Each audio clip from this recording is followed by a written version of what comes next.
le mot d'ouverture pour dire la force subversive du pardon que propose Jésus. Première chose, n'aie pas peur. N'aie pas peur si tu es Zachée, n'aie pas peur si tu es la Samaritaine, n'aie pas peur si tu es le premier fils, si tu es le deuxième fils de l'Évangile, n'aie pas peur si tu es le jeune homme riche, n'aie pas peur si tu es le larron, n'aie pas peur. En fait, Jésus est venu nous sauver de la limite humaine. Non, je me trompe. Jésus, et vous n'avez pas réagi, parce que c'est déjà la fin qui arrive.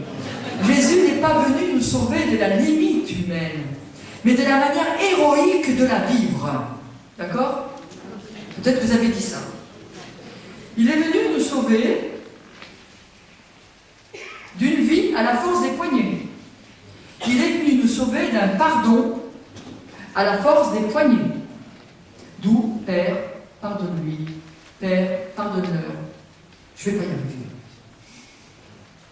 Il est venu ouvrir les cercles de honte dans lesquels nous nous entortillons pour faire passer de l'air. En fait, c'est une bonne nouvelle radicale. Et pour ma part, la première grande bonne nouvelle, c'est que la Bible, le Premier Testament comme le deuxième, laisse une place omniprésente à la violence dont l'homme est capable. On aurait pu imaginer des textes où l'homme est un pur esprit, un ange qui furette, qui volette au-dessus du monde, là. Non. Dieu connaît l'humain.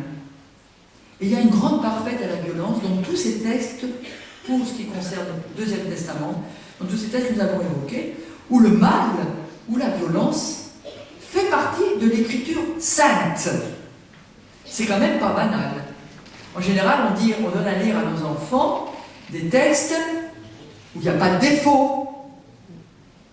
Or, la vie d'un saint, et Jésus n'est pas un saint, c'est le Fils même de Dieu. La vie d'un saint, quand on la donne à lire à nos enfants, elle n'oublie pas sa fragilité, elle n'oublie pas la limite humaine, mais elle nous montre la grande bonne nouvelle, c'est que toute fragilité est pardonnable, elle peut être sauvée à une condition, c'est que nous répondions à la question, un texte aurait pu vous donner, veux-tu être sauvé? Si je réponds non, je ne serai pas sauvé contre ma volonté, je reste pécheur, alors peut-être pas impardonnable, mais non sauvé. Si Jésus essaiera, l'Esprit de Dieu dans ma vie, et que Dieu, au moment de ma mort, va essayer de me sauver jusqu'au dernier moment, parce que son souci, c'est pas de saquer le pécheur, mais c'est de lui ouvrir ses mains, ses bras, d'où la grande bonne nouvelle de l'histoire du premier fils, l'enfant prodigue, c'est que le Père est sur la route, c'est lui qui a l'initiative du pardon. C'est pas le gamin. Le gamin, il revient parce qu'il a faim, il est intéressé. Mais l'amour de Dieu l'aspire sur ce chemin. Bon, grande bonne nouvelle radicale, c'est que la violence omniprésente, dans le Premier et dans le Deuxième Testament, elle est prise en compte par Jésus, Fils de Dieu, envoyé pour cela, et qui, lui, n'a pas frimé avec la violence. Il a connu la violence. Il est enfant d'immigrés. Il est de réfugiés. Il est menacé de mort tout au long de sa vie publique. Il connaît les tentations de puissance, tentations d'abandon, tentations de se satisfaire par lui-même, etc. Et il connaît jusqu'au bout la mort infâme qui n'est pas celle d'un prophète, mais qui est celle d'un assassin, d'un criminel, d'un voleur de poules, et il connaît l'abandon de ses disciples. Donc les souffrances physiques, affectives, sociales, spirituelles, jusqu'à l'abandon de Dieu, qu'il crie, il a connu, c'est pas un faux homme, c'est un homme qui a connu la violence. Alors Jésus a voulu que son Fils puisse vivre cela pour nous aider à traverser cela. Pas parce qu'il est pervers, parce qu'il n'y a qu'un humain, Fils de Dieu, qui pouvait sauver les humains, eux-mêmes appelés à être crucifiés. Alors la bonne nouvelle, sur la croix, c'est faire de nos croix consenties, subies, non consenties, et consenties et combattues en même temps sur la même ligne, que ces croix soient vécues dans l'amour. Parce que pour Saint Jean, la mort, c'est pas la mort de notre viande, c'est pas l'arrêt du sang dans nos veines. Celui qui n'aime pas mourra. C'est ça la mort. C'est de devenir un spirituellement sec. C'est de devenir un gaillard. C'est de devenir un caillou. Il est venu sauver de cette mort-là. Nous croyons que la mort, c'est le moment où on arrête de respirer. On peut mourir vivant jusqu'au bout si on n'est pas un caillou. Après, ça fait très souffler. C'est un grand scandale, la mort. La souffrance dans la mort, la rupture de tout ce qu'on a aimé. Le fait que notre jeu va disparaître quelque part. Grand mystère. Où va-t-on? Qu'allons-nous faire? Qu'est-ce qui va rester de nous? Mais cette grande bonne nouvelle, c'est que la croix est venue nous sauver du mauvais goût d'échec mortel. Il n'y a pas d'échec mortel dans nos vies. D'ailleurs, le mot échec n'existe pas dans la Bible. On parle d'histoire d'échouement, mais il n'y a pas le mot échec. L'autre bonne nouvelle, c'est bien sûr... Ah oui, alors pour moi, la bonne nouvelle, enfin pas pour moi, j'espère pour vous aussi, la bonne nouvelle de la croix, c'est déjà une bonne nouvelle dans la croix. C'est puisqu'il est passé, nous passerons.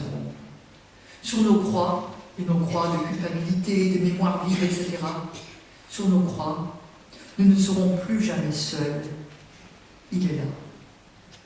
La bonne nouvelle de la résurrection, c'est que la résurrection atteste que pour Dieu, la logique de l'existence, ce n'est pas la haine, c'est l'amour.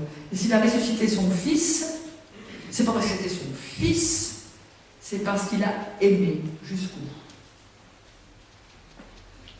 Aimez vos ennemis, un impératif. Vous n'êtes pas obligé d'en faire des amis, mais aimez vos ennemis. Alors quel visage de Dieu nous est donné par les textes et les paroles que vous avez réfléchi? C'est que Dieu fait toujours les premiers pas. Enfant prodigue, samaritaine, j'ai soif. Zachée, je voudrais demeurer chez toi. Quel texte vous avez lu encore? Le larron. Alors le larron, oui, alors ça c'est mon deuxième temps. Donc il est toujours là à venir chercher celui qui est tombé. Le larron est tombé. Sa vie est un désastre, humainement. Et Jésus lui promet que sa vie ne sera pas un désastre mortel. Ça veut dire sans résurrection. Parce que qu'est-ce qu'il lui a dit, le larron? Souviens-toi de moi. Je me suis toujours demandé si toute notre vie, nous passons notre temps à dire à Jésus, comme dit le larron, Seigneur, souviens-toi de moi. Il y en a deux grands comme ça dans l'Évangile. Il y a le larron, souviens-toi de moi, et il y a Thomas. Thomas, c'est le seul qui s'agenouille devant Jésus et qui lui dit « Oh, mon Seigneur et mon Dieu ». C'est du même chose que « souviens-toi de moi ». C'est le seul qui rend grâce en reconnaissant la divinité de Jésus, en reconnaissant qu'il est l'homme du salut de sa vie. Pourtant, il a été malmené, hein, Thomas. Il lui dit « Alors, tu pourrais pas croire sans voir, toi ?» Mais en fait, il lui propose quelque chose de terrifiant, presque. Il lui dit « Regarde mes mains, regarde mes blessures. Mets les mains dedans. » Ça veut dire « Plonge dans la mort que donne l'amour, la mort à toi-même, et tu pourras ressusciter. Arrête de faire de ta vie une conservation de toi, pour toi. Plonge là-dedans ce mystère, plonge ta vie, rentre ta vie là-dedans. » Et à ce moment-là, il dit « Oh, mon Seigneur et mon Dieu, quelle grâce que de me proposer de plonger ma vie pour un don jusqu'au bout de ma vie, pour vivre la scène jusqu'au bout. » Et le larron, souviens-toi de moi, ma vie est un désastre, mais tu peux en faire quelque chose. Tu peux en faire quelque chose de vivant. Voilà. Après, on découvre un Dieu non indulgent. Jésus dit « Va, ne pêche plus ». Zachée a compris que l'amour donné était exigeant, il va aller rendre tout ce qu'il a piqué aux autres. Au centuple, au quadruple, je ne me rappelle plus. Bref, il va le donner, alors qu'il ne lui a jamais demandé de le donner. Mais il a été inondé, irradié de tellement d'amour qu'il a pressenti qu'il ne pouvait pas faire autrement que de rendre ce qu'il avait donné. Et on nous dit aussi autre chose sur le visage de Dieu. Et par rapport au mal, c'est important. On nous dit que Dieu n'est pas puissant. Il n'empêche pas la violence en l'homme, il n'empêche pas que le débiteur impitoyable qui a été remis de sa propre dette, à de réclamer à l'autre jusqu'à vouloir l'égorger, qui lui rende ses sous. Il n'est pas puissant au sens, il n'empêche pas cette violence qui le taraude. Mais il est amour.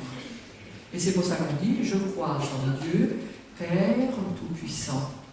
Attention, les personnes nous accompagnaient souvent, on squeezait le Père, et c'est je crois en Dieu Tout-Puissant. Et ils disent, pourquoi il n'empêche pas le cancer de mon mari? Pourquoi il n'empêche pas que mon fils ne vienne plus me voir et qu'il m'en veuille pour une pécadille? Il est papa Tout-Puissant. Il est tout-puissant comme un papa. Si mon fils a crevé sa bouée au milieu de la mer et que mon fils s'appelle papa, papa, je n'aurais peut-être pas pu arriver. Il est papa comme un papa, d'amour, puissant d'amour. Mais pas un magicien chef d'armée. Il n'est pas puissant, il est amour. Il n'est pas juste. C'est l'histoire du premier fils et du deuxième fils. Il n'est pas, je donne ça au premier, toi tu auras ça au deuxième. Il est miséricorde. Je t'ai rien enlevé, dit-il en gros. Veut-il dire au deuxième, en tuant le veau gras pour le premier, pour ton frère. Je t'ai rien enlevé. Pourquoi tu cherches l'équilibre des plateaux? Pourquoi celui qui a un talent, il pourrait être jaloux de celui qui a 15 talents? Je te propose, avec un, d'en faire 2, et avec 15, d'en faire 30. Mais je ne t'ai rien enlevé. Il n'est pas juste, il est miséricorde. Il n'est pas nécessaire, on peut vivre sans. On peut être amoureux des autres sans. Bons amants sans. Juste sans. Il n'est pas nécessaire pour organiser notre société nantaise, la société de la France. Il n'est pas nécessaire. On l'a compris depuis la sécularisation d'ailleurs. Il n'est pas nécessaire pour régler comment je vais régler la vie familiale. Cependant, il est bien plus que nécessaire. Il est gratuit. C'est un surcroît gratuit. Et pour moi, il est pour vous. Il est plus que nécessaire. Parce que comment se risquer à aimer si on ne se laisse pas d'abord aimer? Alors maintenant, qu'est-ce qu'on va conclure? Qu'avec Jésus, sans conclure que la brisure n'est jamais la fin. Ni pour celui qui subit la brisure, ni pour celui qui la commet. Et ça veut dire que dans les brisures, les personnes, qui qu'elles soient, quelles qu'elles soient, restent grandes et capables de beauté. Donc, cette frangine qui nous a fait du mal, cette maman qui nous a esquinté notre jeunesse, ce papa qui nous a peut-être agressé sexuellement, ou qui a été raide et qui ne nous a pas donné d'amour, cet enfant qui est rebelle à notre propre amour,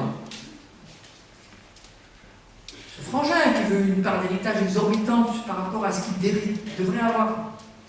Bon, eh bien, cette personne, ma vocation, c'est de continuer à le considérer comme mon adversaire pour un combat, comme je l'ai décliné tout à l'heure, mais pas comme ennemi, capable de beauté, de bonté, enfoui sous la tonne de dureté que je lui vois, ou de dureté qu'il donne peut-être. Pour Jésus, le visage de l'homme dans l'Évangile, c'est qu'il est toujours plus grand que sa faute, et c'est que parce qu'il est aimé, il peut révéler, il peut découvrir son péché. Alors péché en hébreu, ça veut dire manquer la cible de sa vie. Le cible de sa vie, c'est l'amour. Et pour aimer, il nous faut rester branché à « si vous saviez comme je vous ai aimé », être branché à « aime-toi toi-même », être branché à « aime les autres », les trois boussoles. Donc, manquer la cible de sa vie, c'est vouloir, avec l'idée de moi que j'ai de moi, régler ma vie. Et c'est l'histoire de la Genèse. C'est l'histoire de l'homme et de la femme qui veulent savoir eux-mêmes le bien et le mal, et veulent gérer leur vie tout seuls. Et ils trouvent le travail pénible, et ils trouvent l'enfantement pénible, à pas le voir comme une punition de Dieu, mais à voir comme la réalité humaine de l'homme qui veut porter le sac à dos de sa vie en héros de l'amour par lui tout seul, en orphelin de Dieu. Et c'est ça le péché de l'homme. Tous les autres, la médisance, le ressentiment, la jalousie, dépendent de ce seul péché. Le péché qu'on raconte dans la Genèse, qui est le péché de Yvette et François, de Marguerite et de Damien, qui est le péché de l'humanité, qu'on raconte sur l'histoire de l'image d'un homme et d'une femme, mais c'est l'histoire de l'humanité. Alors Jésus ne s'intéresse pas au péché mais aux pécheurs, et il est venu faire du péché une humilité, non une humiliation. Et il est possible qu'on ait vécu dans l'Église le sacrement de confession, de pénitence, dans l'histoire de l'Église. On aura peut-être le temps d'évoquer rapidement l'histoire de ce sacrement, comme une humiliation et non comme un chemin d'humilité. Et qu'on ait fait certaines directions spirituelles, des lieux de domination de l'autre, le péché étant premier. Alors ce qui est premier, c'est de confesser ensemble que Dieu nous aime. Et il n'y a que comme ça qu'on pourra voir notre péché.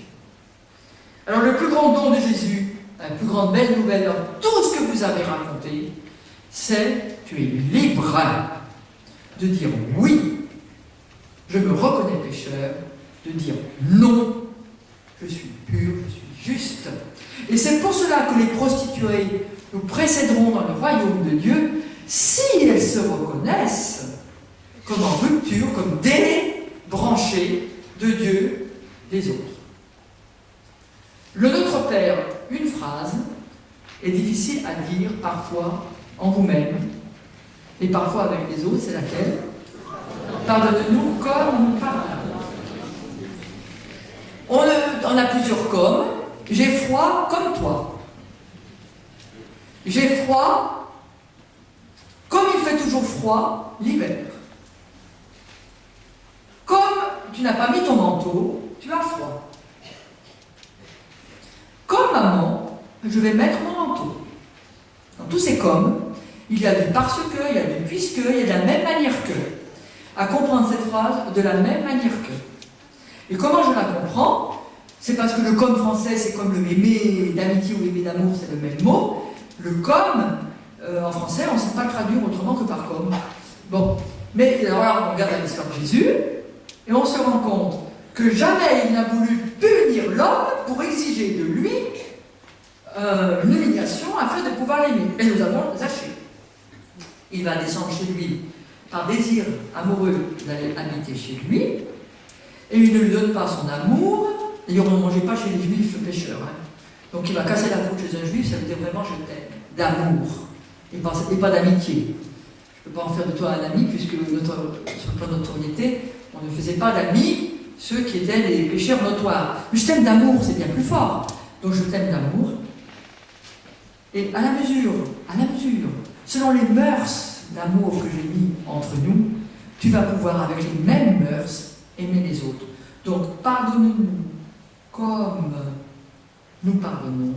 Ça veut dire, de la même manière que tu nous aimes, nous allons tenter de nous mettre dans tes mœurs d'amour.